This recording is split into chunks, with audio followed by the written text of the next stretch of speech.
Have you ever had a job where you did nothing for years and nobody found out? I once worked at a Kmart where everybody forgot I existed. I started working there right before Christmas during my senior year of high school. I use the term working lightly because I was only scheduled for 1 or 2 days a week, only for 5 or 6 hours a night. I had two main functions. Get the carts and straighten up the season. All right by the carts. Later, Kmart decided to turn some of their stores into Big K, which was meant to compete with Super Walmart, offering a combination of home goods and groceries. The renovation effort was massive. An entirely new team of managers came in to deal exclusively with the remodeling of the store with their own set of employees. One of the first things they took over was the entryway into the store, where the seasonal aisle and the carts were located. For a little while, I tried to join them.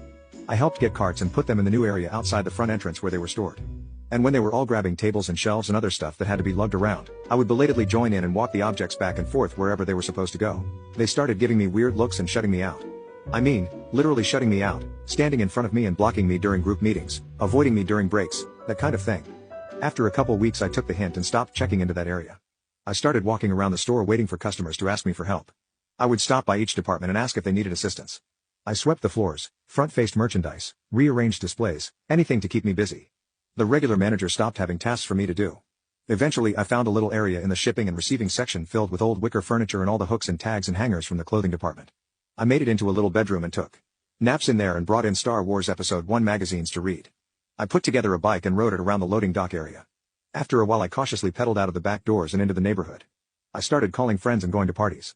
While I was still clocked in, I made food for myself at the Cake Cafe. One night I was helping some of the guys unload a pallet and I overheard two managers in the next hall talking about old employees. "You know who I miss?" one of them asked.